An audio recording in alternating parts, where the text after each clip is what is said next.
السلام علیکم ورحمۃ اللہ وبرکاتہ۔ بسم اللہ الرحمن الرحیم۔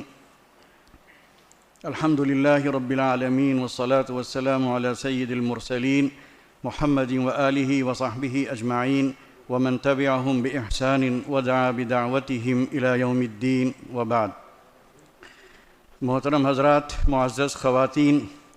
برادران گرامی، عزیزان محترم، رابطہ ادب اسلامی اور جامعہ ہدایت جے پور کے اشتراک سے منعقد ہونے والے اس ادبی مذاکرے میں ہم تہہ دل سے آپ حضرات کا استقبال کرتے ہیں۔ ہم آپ کے انتہائی شکر گزار ہیں کہ آپ نے ہماری دعوت قبول فرما کر اس ادبی مذاکرے میں شرکت کی زحمت گوارا فرمائی۔ جامعہ ہدایت جے پور کو یہ خصوصیت حاصل ہے کہ یہاں 17-18 فروری 1987 میں عالمی رابطہ ادب اسلامی کا دوسرا عالمی سیمینار بعنوان ادب اور مغربی ادبی تحریکات منعقد ہوا، جس میں عالمی رابطہ ادب اسلامی کے سابق صدر ڈاکٹر عبدالقدوس ابو صالح بھی شریک ہوئے۔ ان کے علاوہ ملک کے مختلف تعلیمی اداروں سے 50 سے زائد ممتاز اہل قلم نے بھی شرکت فرمائی۔ حضرت مولانا سید ابو الحسن علی حسنی ندوی رحمۃ اللہ علیہ نے اس موقع پر جامعہ ہدایت کا تعارف کراتے ہوئے فرمایا تھا، راجستھان کی راجدھانی جے پور میں 17 اکتوبر 1976 میں جے پور شہر سے چند میل کے فاصلے پر شاہ عبد الرحیم مجددی رحمۃ اللہ علیہ نے اپنے جد امجد کی یاد میں ان کے نام پر جامعہ ہدایت کی بنیاد ڈالی۔ 3 طرف سے خشک پہاڑوں کے درمیان گھری ہوئی سرسبز و شاداب وادی میں، جو حجاز کی پہاڑیوں اور وادیوں کی یاد تازہ کرتی ہے، دسمبر 1985 میں اس جامعہ کا افتتاحی اجلاس منعقد ہوا تھا، جس میں دوسری ریاستوں کے بھی ممتاز علماء، ماہرین تعلیم اور دانشور حضرات جمع ہوئے تھے۔ اس موقع پر جب اس وادی ہدایت میں راقم نے قدم رکھا تھا تو اس منظر کو دیکھ کر کہ پہاڑوں کے درمیان ایک غیر آباد علاقے میں خدا کے ایک مخلص بندے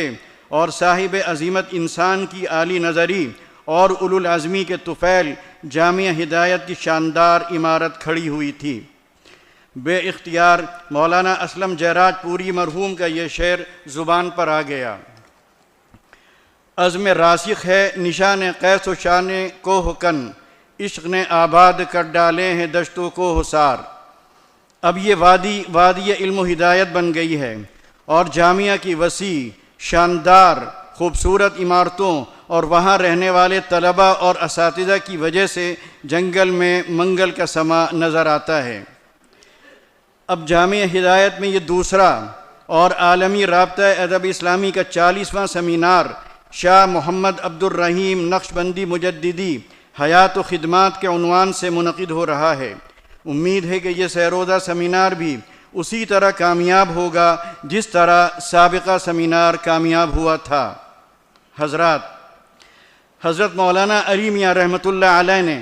ادب اسلامی کا جو تصور دیا اور اس تصور کو عملی جامہ پہنا کر اس کے خد و خال کو جس طرح واضح کیا، پھر ایک تحریک بنا کر اس کو مشرق و مغرب میں جس طرح عام کیا، اس سے یہ اندازہ لگایا جا سکتا ہے کہ حضرت مولانا کی نظر میں اس کام کی کتنی اہمیت تھی اور اس کام کو وہ کتنا ضروری سمجھتے تھے۔ 1935 سے چلنے والی ترقی پسند تحریک کے نتیجے میں جو نسل تیار ہو رہی تھی، جو مزاج بن رہا تھا، جو ذہن تیار ہو رہا تھا، ادب کے نام پر جس طرح لوگوں کو بے ادب بنایا جا رہا تھا، قلم کے ذریعے جس طرح ذہنوں کو مسموم کرنے کی کوشش کی جا رہی تھی، رجعت پسندی کے خلاف نعرہ لگا کر غریبوں، کمزوروں اور مزدوروں کی ہمدردی کی صدا لگا کر معاشی مساوات کے جھوٹے خواب دکھا کر گمراہی اور بے راہ روی کی جس طرح دعوت دی جا رہی تھی، دین، شریعت اور مقدس دینی ہستیوں کا جس طرح مذاق اڑایا جا رہا تھا، اسلامی شعائر کی حرمت کو جس طرح پامال کیا جا رہا تھا اور ادبی میدان کو ایک خاص طبقے کی جاگیر قرار دے کر دوسرے طبقے کے قلم کاروں، انشا پردازوں اور ادب کے شہسواروں کو اس میدان سے جس طرح باہر کیا جا رہا تھا، یہ وہ صورتحال تھی۔ اگر اس کا مقابلہ نہ کیا جاتا، قلم کی طاقت کو سمجھ کر اس کا صحیح استعمال نہ کیا جاتا، ادب کے ان نمونوں کو سامنے لا کر اسلامی ذہن رکھنے والے ادبا کا تعارف نہ کرایا جاتا، ادب پر بے ادب لوگوں کی اجارہ داری کو ختم نہ کیا جاتا، تو ہماری نوجوان نسل کا دین پر باقی رہنا مشکل ہو جاتا۔ کیونکہ قلم کی طاقت کے جواب قلم ہی سے دیا جا سکتا ہے، اور یہ طاقت ہمارے پاس اس طبقے سے زیادہ ہے بشرطے کہ اس کا استعمال کیا جائے اور قلم کو قلم سے ٹکرایا جائے۔ یہی فکر تھی جس کی دعوت رابطہ ادب اسلامی کے بانی حضرت مولانا علی میاں رحمۃ اللہ علیہ نے یہ کہتے ہوئے دی تھی کہ ہمارے علمی، ثقافتی اور دینی ورثے میں ادبیات کا بڑا ذخیرہ موجود ہے جو موضوع کے علمی، دینی، فکری، اصلاحی اور تربیتی ہونے کی وجہ سے ادب میں شامل نہیں کیا جاتا، جبکہ وہ اپنی دلکشی، دل آویزی اور اثر پذیری میں ادبی موضوعات پر لکھی گئی تحریروں سے زیادہ مؤثر نظر آتا ہے۔ ایسے ذخیرے کو کھنگالنا اور ادب کے ان شہپاروں کو جو ادب کی شرائط پوری کرنے کے ساتھ ساتھ ادبی اور فنی خصوصیات کے بھی حامل ہوں سامنے لانا یہ وقت کا تقاضا ہے۔ مولانا علی میاں رحمۃ اللہ علیہ نے اس فکر کے صرف اظہار پر اکتفا نہ کرتے ہوئے اس کا عملی نمونہ بھی پیش کیا، اور اس طرح اس کی راہ کشادہ کرتے ہوئے اس کو ایک جادہ کارواں بنا دیا۔ اسی عمل نے عرب ادبا کو خاص طور پر متاثر کیا اور وہ مولانا کے ساتھ شریک قافلہ بنے۔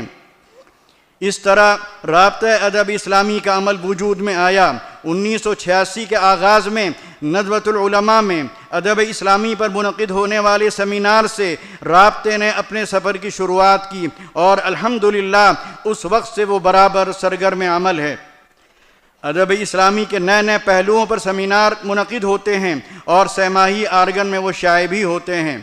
رابطہ ادب اسلامی نے اپنی جد و جہد کے لیے 3 میدان منتخب کیے۔ ان میں سے ایک میدان اسلامی ادب کے تعارف و تشریح کا، دوسرا میدان اسلامی رجحان کے حامل ادبا کی کوششوں کو تقویت پہنچانے کا، تیسرا میدان ادب کے ذخیرے میں نئے اضافے کا ہے۔ ان میں سے پہلے میدان کا کام تعارفی لٹریچر تیار کرنا، ملاقاتوں اور اجتماعات کے ذریعے اسلامی ادب کی ضرورت کا احساس دلانا اور ادب سے دلچسپی رکھنے والوں کو رابطے سے جوڑنا، یہ کام حسب استطاعت انجام دیا جا رہا ہے۔ دوسرے میدان میں رابطے نے اپنی استطاعت کے مطابق اسلامی ادب کے کاموں اور ترجمانوں کے ساتھ تعاون کا خاصا کام انجام دیا ہے۔ رابطے کے تیسرے اختیار کردہ میدان میں قابل ذکر کام رابطے کی طرف سے منعقد ہونے والے علمی و ادبی مذاکرات ہیں جو تقریباً ہر سال منعقد ہوتے ہیں، اور ان میں پیش کیے جانے والے مقالات ہیں جو رابطے کے ترجمان کاروان ادب میں شائع ہوتے رہے ہیں، اور اس کے نتیجے میں مقالات کا ایک اچھا ذخیرہ تیار ہو گیا ہے۔ متعدد اہل دل علماء کے ملفوظات کے مجموعے ادب کے بہترین نمونے شمار کیے گئے ہیں۔ انہی اہل دل علماء میں شاہ محمد عبد الرحیم نقشبندی مجددی بھی ہیں، جن کی حیات و خدمات پر ہمارا یہ 40واں سیمینار منعقد ہو رہا ہے۔ حضرت شاہ محمد عبد الرحیم مجددی کا تعلق اس ممتاز سلسلہ نقشبندیہ مجددیہ سے ہے جس کے سرخیل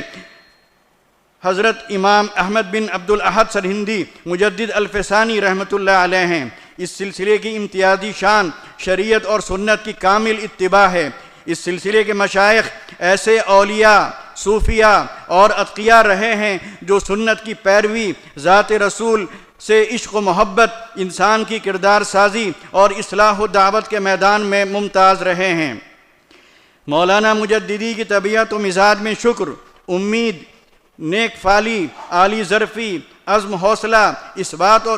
ثبات اور استقامت کے جوہر نمایاں تھے۔ زندگی کے تقاضوں پر مثبت و ایجابی انداز سے غور و فکر، عزم و ہمت کے ساتھ نامساعد حالات سے نبرد آزمائی، صحت مند شعور، دینی غیرت و حمیت کے ساتھ دین و دنیا کی خدمت ان کا شعار تھا۔ ان کے عزم و حوصلے اور بلند ہمتی کا اثر ان کی مجلس میں بیٹھنے والے پر بھی پڑتا تھا، اور وہ بھی اپنے اندر اللہ کی ذات پر یقین، ایمان اور عقیدت و محبت میں اضافے کے ساتھ امید و اعتماد کی گرمی اور تپش اور اس کی روشنی محسوس کرتا تھا۔ مولانا مجددی بیک وقت داعی تھے، کہ دعوت و تبلیغ کے اجتماعات میں تقریر کرتے۔ وہ ایک مصلح تھے کہ اسلاف کے طریقے پر تزکیہ نفوس اور تصفیہ قلوب کا فریضہ انجام دیتے۔ تعلیم و تعلم کے شیدائی اور عاشق تھے کہ زیادہ سے زیادہ زیور علم سے آراستہ ہونے اور معرفت سے سنورنے کی دعوت دیتے۔ آپ نے اپنے دونوں صاحبزادوں مولانا فضل الرحیم مجددی ندوی اور مولانا ضیاء الرحیم مجددی ندوی کو دارالعلوم ندوۃ العلماء میں داخل کیا۔ انہوں نے وہاں سے فراغت حاصل کی۔ مولانا فضل الرحیم مجددی صاحب ندوی علمی و ادبی ذوق میں امتیاز کے ساتھ دینی و ملی فکر مندی میں بھی ممتاز ہیں۔ صاحب رائے اور صاحب فکر ہیں۔ تعلیم و تربیت میں اپنے والد ماجد کے نقش قدم پر گامزن اور ان کے مشن کو آگے بڑھانے میں کوشاں ہیں۔ حضرات، شاہ محمد عبد الرحیم نقشبندی مجددی کی شخصیت علم و فن اور ادب سے خاص لگاؤ کی وجہ سے جامعیت کا مظہر تھی۔ حضرت مولانا سید ابو الحسن علی حسنی ندوی، جن کا حضرت مجددی سے گہرا تعلق اور ربط لکھتے ہیں، مولانا شاہ عبد الرحیم صاحب سے اول کب اور کہاں تعارف ہوا وہ تو اس وقت حافظے میں محفوظ نہیں، لیکن اتنا ضرور ذہن میں تازہ اور نقش ہے کہ پہلی ہی ملاقات میں ان سے ایسی مناسبت بلکہ موانست محسوس ہوئی جو اپنے خاص سلسلے کے شیوخ یا ان برادران طریقت سے محسوس ہوتی ہے جو ایک ہی سلسلے سے منسلک یا ایک ہی مرکز علم و فکر سے وابستہ اور اس کے تربیت یافتہ ہوتے ہیں۔ ام محترم حضرت مولانا سید محمد رابع حسنی رحمۃ اللہ علیہ رقم طراز ہیں۔ مولانا شاہ محمد عبد الرحیم صاحب مجددی ایک بڑی دینی و اصلاحی شخصیت تھے جن سے تربیت دینی اور اصلاح نفس کے میدان میں بڑا فیض پہنچ رہا تھا۔ مولانا رحمۃ اللہ علیہ ایک ملنسار، متواضع اور جامع کمالات بزرگ تھے۔ ان سے جو ملتا معتقد اور معترف ہو جاتا۔ انہوں نے اپنی صلاحیتوں سے دین و ملت کی بڑی خدمت انجام دی۔ مولانا رحمۃ اللہ علیہ بڑی خوبیوں کے مالک تھے، زمانے کے نبض کو سمجھتے تھے اور اپنی اسی فہم و فراست کے مطابق ملت کے کاموں میں حصہ لیتے اور اصلاح و تربیت کا کام کرتے تھے۔ والد ماجد مولانا سید محمد واضح رشید حسنی رحمۃ اللہ علیہ لکھتے ہیں کہ شاہ عبد الرحیم صاحب مجددی ان نابغ روزگار اولیاء، صلحاء اور مصلحین میں سے ہیں جو اپنی روحانیت، للہیت اور فیوض و برکات کی ضیاء پاشیوں سے دور دراز کے علاقوں کو منور اور عطر بیز ہواؤں سے دور دور تک کی فضا کو معطر کر دیتے ہیں۔ آپ نے اپنے فیوض و برکات سے مخصوص علاقے اور مخصوص جماعت ہی کو صرف ان صلحاء کی طرح فیضیاب نہیں کیا جو اپنی خانقاہوں میں مقیم رہتے ہیں اور اپنی تمام تر تربیتی کوششیں ایک ہی ایسی مخصوص جماعت پر مرکوز کر دیتے ہیں جو ایک مدت تک ان کی صحبت و تربیت سے مستفید ہوتی ہے، بلکہ نہایت سرگرم عمل اور فعال مصلح اور مربی تھے۔ آپ کے نفس گرم سے ہزاروں کے دلوں میں اجالا تھا اور خلق خدا کی ایک بہت بڑی تعداد کے قلوب میں محبت کی روشنی اور گرمی تھی۔ علم و عرفان کے اس گوہر شب چراغ سے ایک پورا علاقہ جگمگا رہا تھا اور سلسلہ مجددیہ کا یہ فیض دور دور تک جاری تھا۔ حضرات،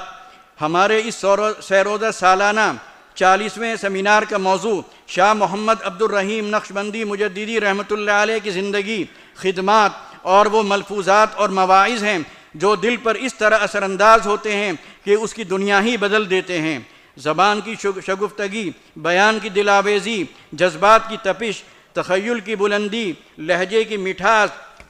اور محبت میں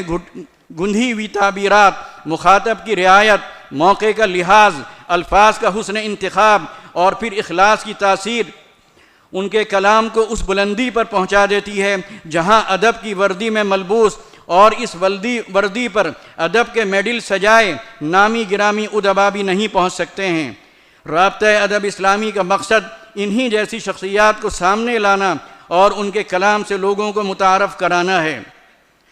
آخر میں ہم جامع ہدایت کے سربراہ اعلیٰ شاہ فضل الرحیم نقشبندی مجددی ندوی کے شکر گزار ہیں کہ انہوں نے اس اہم موضوع پر سیمینار کا انعقاد کیا۔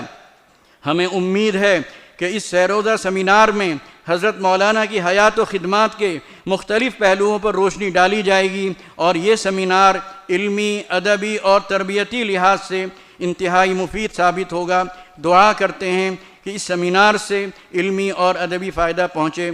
وآخر دعوانا ان الحمد للہ رب العالمین۔